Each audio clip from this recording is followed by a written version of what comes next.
papet? Pa, ito na po. Oh, sige na, sige na. Nakita mo ba dyan si Andrea? Hindi po. Sige na, magsaing ka na dun. Asan na naman kaya yung babae na yun?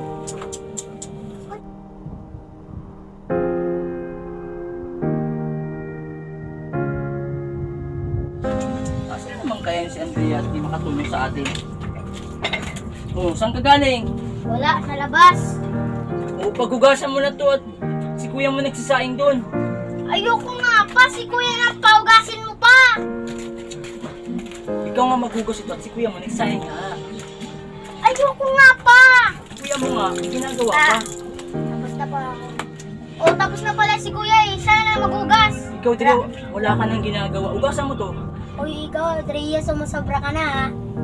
Diyan na nga kayo. Labas ako. Oh, sige pa, ako lang. Hindi pa nga. At ako yung magbibili ako ng pagkain natin ha, ulam natin ha. Hay na Andrea to, wala sa atin ang tulong.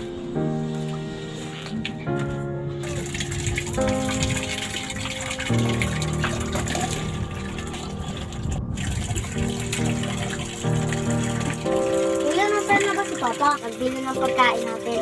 Ah, ganun ba? Palagi kasi akong inuutosan ni Papa kasi maglalayas na ako. Bakit naman? Go. Kasi palagi akong inuutosan ni Papa. Kaya tayo inuutosan ni Papa para matuto tayo sa buhay.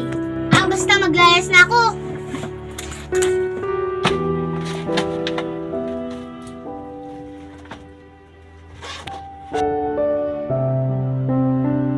At saan ka naman pupunta? Basta, maglalayas na ako. Hanapin ka ni Papa, mag-aalala yun sa'yo. Basta kuya, huwag mong sasabihin kay Papa na naglayas na ako kuya. Saan kaya pupunta si Andrea? Sige. Ay, ito yung ulam natin. Asan na ba yung mga kapatid mo? Pa, si Andrea lumayas. Pagod na raw kasi siya kakautos mo kaya siya lumayas. Ano? Kanina pa? Opo. Ba't di mo pinigilan? Sabi raw niya sa akin, huwag raw sa'yo sasabihin. Ay nako, diyan ka lang at hahanapin ko. Ah, dito na ako. Pagod na akong kakalalakad. Wow. Asan na kaya yung babae na yun? Ay nako. Saan ko kaya makikita yun? Buti pa, hindi na lang ako lumayas sa bahay kasi nagugutom na ako. Diba, andun pala si Andrea. Buti na, nakita ko, kawawa naman tong anak ko. Ang gutom na.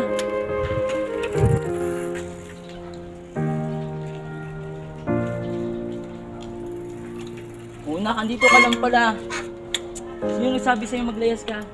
Palagi niyo po kasi ako inuutusan. Inuutusan kita na palagi kasi gusto ko matuto kayo sa buhay. Ni na kuya, ni na Crowley, ni Dre, ikaw, tapos si Biana. Gusto ko matuto kayo sa buhay. Ako bilang magulang, gusto ko lang palagi kayong handa sa future. Alam mo ba yun? Wala akong sinasabi sa inyo na mali. Kami mga magulang, palaging tama ang sinasabi namin sa inyo. Ha? Muhali ka na. Pa, hindi ko na kukulitin. Huwag kang umiyak na. Sige na, umupo kayo sa ano ka dito. Huwag na tayo. Alam kong gutom ka na.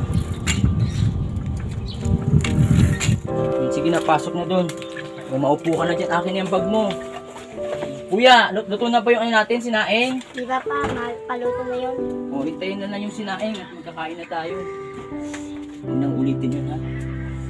Ay, huwag ulit yung ginawa ni Andrea, ha? Palaging tatandaan na ang pinapayo ni Papa sa inyo, tama palagi, ha? Tinutusan ko kayo para maging maganda yung isip nyo at matuto sa buhay, ha? Diba, be?